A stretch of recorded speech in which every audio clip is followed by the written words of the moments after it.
Beatrice Salazar. She spat on Molina's corpse. I wonder if that was a message for him or for us. Catherine, you need to see this. Is this right? You found Beatrice Salazar's DNA in the cell. She shot Molina's and spat on his face. Well, she wasn't about to have him try to testify against her, that's for sure. But why would she risk trying to kill him herself? That doesn't make sense. Unless, of course, she also held him responsible for having to kill her own son. But even under normal circumstances, this would have been a suicide mission. Not a lot of guys are crazy enough to do something like that. Even the ones that work for her. I think she's crazy enough now to do just about anything. Well, that may be true, but maybe she wasn't taking as much of a risk as we think. Sergeant Lip described the assailant as a tall Hispanic male posing as an FBI agent. What do you really think the chances are that Beatrice Salazar has become a master of disguise? I think we need to be very careful if you're suggesting Sergeant Lip may be involved here. I realize we have evidence that contradicts the sergeant's initial statement, but if we're going to pursue this, then we better make damn sure our evidence is unimpeachable. Keep me in the loop, Ray.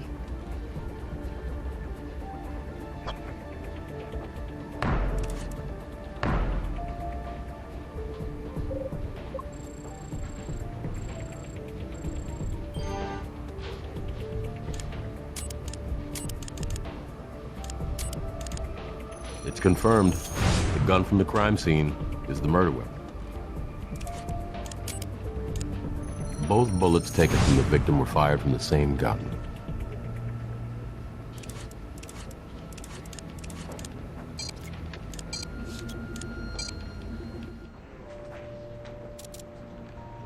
Jim, we've uncovered evidence which substantially contradicts Sergeant Lip's account of the shooting. What evidence? What are you talking about? The guy was viciously attacked. His skull was almost busted in. I mean, it's not like he's gonna have some photographic memory of exactly what happened. The surveillance unit was smashed before Lip was knocked out. Okay, we should clear this up with him. But I won't let it become a fishing expedition. You understand? What's going on here, Captain?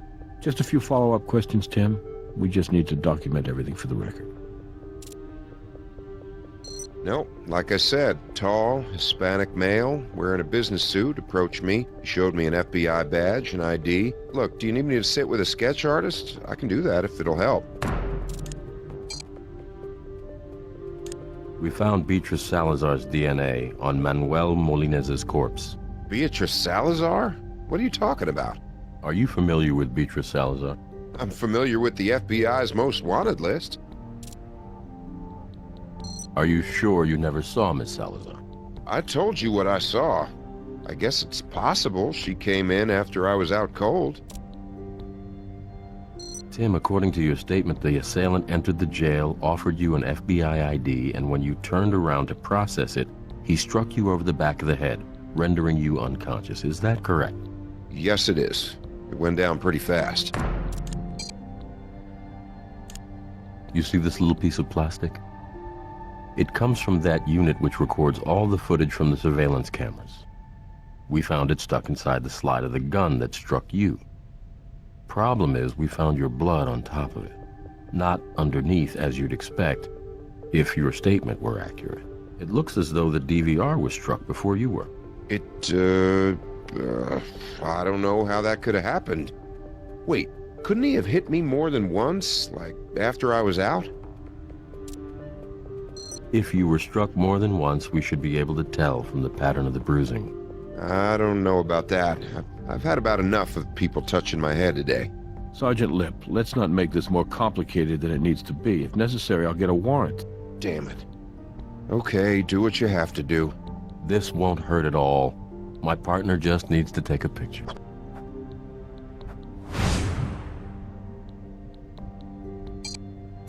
And that's it. Like I said, painless. Yeah, thanks.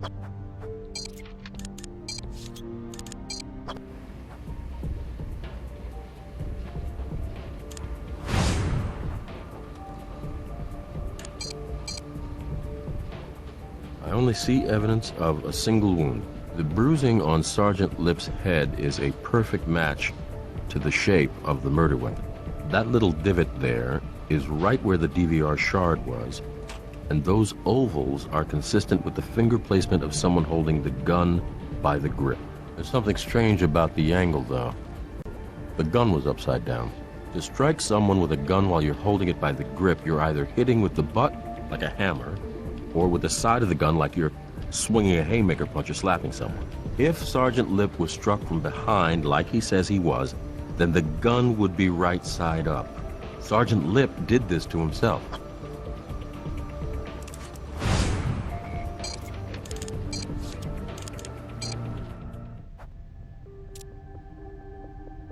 That's right. I had my back turned, and he hit me in the back of the head. Here's the problem, Tim. You see those oval patterns right there? They indicate the gun that hit you was held by the grip. And if you were hit from behind, like you said, well, then the gun should be right side up. And it's not. Yeah, sure, the first time he hit me, but what about after I was out? He could have hit me again, right? Maybe he wasn't just trying to knock me out. He may have been trying to kill me.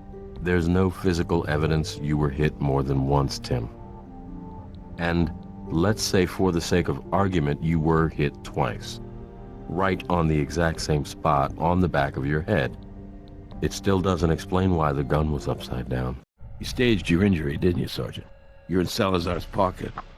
And you used your position as duty sergeant to arrange to be alone with Molina's.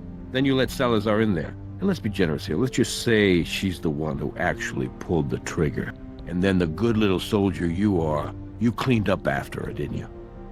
You make me sick. And you know what? I hope there's a special place in hell for dirt like you, because I know there's a special place in prison. It wasn't like that. I mean, look, you gotta understand, I'm in way over my head here. You're right. It was a setup. After Molina's was booked, I got a call. Same call I always got, if Salazar needed something from me. This time, the voice on the other end of the line is telling me to keep my eye on Molina's. Turns out I don't need to look very hard, because the sheriff calls me almost immediately with the order to have Molina's moved out to Pendleton and transferred to federal custody. So I call my contact back, give him the tip. Then he starts asking me to describe the Pendleton facility and the security detail handling the transfer, and that's when I realize Salazar's gonna take Molina's out. I decide to assign myself the transfer just so nobody else gets hurt. How very noble of you, Tim. Look, I'm not proud of what I did. This is all way beyond anything I've had to do for Salazar before. Usually it's just about providing certain information now and then. I can't. You can't. Or you won't. I wasn't there. All I did was unlock the door, and then I got the hell out of there. Why do I find that so hard to believe? You gotta believe me. See, this is what happened. I got this phone call from my brother-in-law. Swear to God, he works for Salazar too. He says Salazar's gone off the deep end. She's getting the hell out of town, but before she does, she's totally cleaning house. And she's not leaving any loose ends, including me. Was that supposed to make us feel sorry for you? I had no choice. You're a cop, damn it. Well, not anymore. Come on, we're talking about my sister and her kids here, all right? Salazar was gonna kill him if I didn't help her. Don't you get it? When she finds out I'm in custody, she's gonna kill him anyway. What's your sister's address? What's her address? Come on, we don't have much time.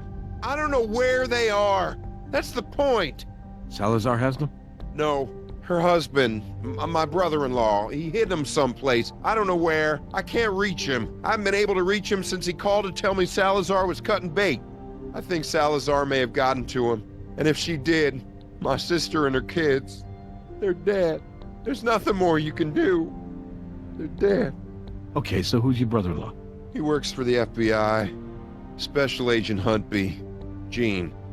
My brother-in-law is Gene Huntby. Nice work, guys. Just got off the phone with the DA. Sergeant Lip is going to be charged as an accessory to murder. Was Brass able to locate Lip's sister? Not yet. He gave us Sergeant Lip's cell phone number and an Attorney General's waiver. Lip's been in contact with his brother-in-law, Huntby, within the last 24 hours. So, Brass is hoping we'll be able to find Huntby before it's too late for his wife and kids. We know Huntby's last cell phone call to his brother-in-law pinged a cell tower over in North Las Vegas. Brass has his guys checking hotels in the area, but so far, nothing. I can't tell you how bad I want to take down Huntby, but making sure his wife and kids are safe is now our #1 priority. The key to finding the family is finding Huntby. So track him down. I know if anybody can do it, you can. Keep me informed.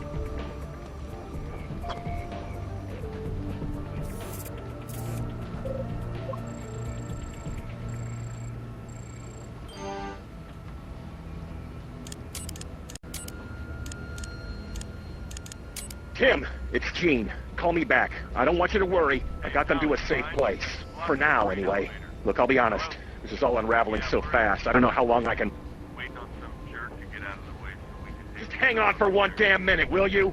Just call me back, okay? That's not much to go on, I'm afraid, but didn't it sound as if he had words for someone in the background? Hey, pal, you mind? You're blocking the freight elevator. Hello? Yeah, we're at Gleason's right now. Waiting on some jerk to get out of the way so we can take the stuff upstairs. Gleason's. Why does that sound familiar? You know, when I first moved out here with my whole life in tow, and I wasn't exactly sure how long I was going to stay, a friend of mine suggested a storage facility. And I seem to remember the name being... There it is. Gleason's Family Self-Storage.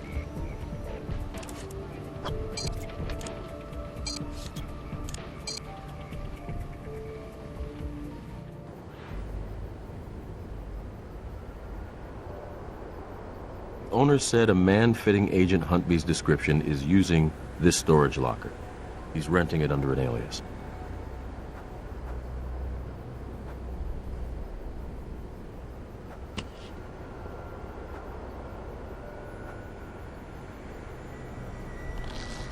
Huntby's wife and children, this may be useful.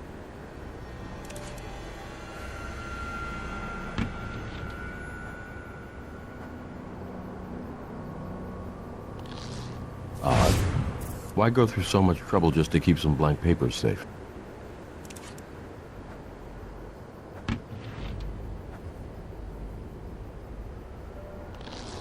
These boots look like they've been used recently. These are ripe.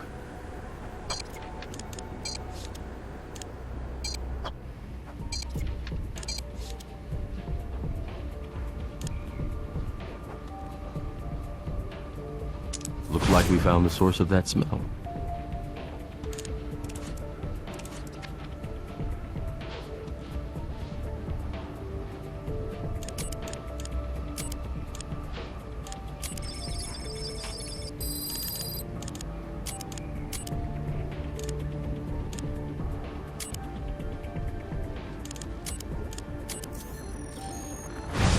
Lysichiton americanus, the common skunk cabbage.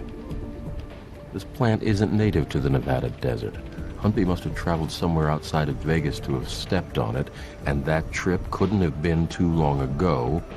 Otherwise, the plant wouldn't still be emitting that odor. Wherever Huntby went to get skunk cabbage on his boots, it couldn't have been too far from town. I can only think of one reason for him to get out of town so fast. So we need to talk to someone who knows him well. Someone who's familiar with his daily habits. Someone who might be able to give us some insight into where he's been.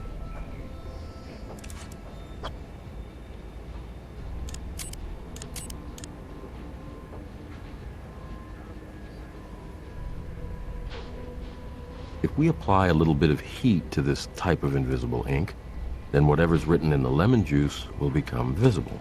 This looks like a breakdown of Salazar's distribution network in the southwest United States. Names, amounts, delivery routes. Maybe Huntby found himself an insurance policy, just in case he got in too deep with Salazar.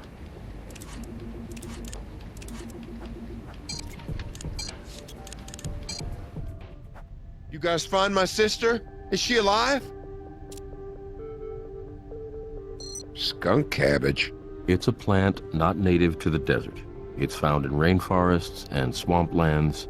Occasionally, you may find one in a mountainous region. No, nothing at all like that. They never went anywhere. My sister used to complain about it all the time. But I think Gene was too scared to leave, you know, in case someone found out what he was up to while he was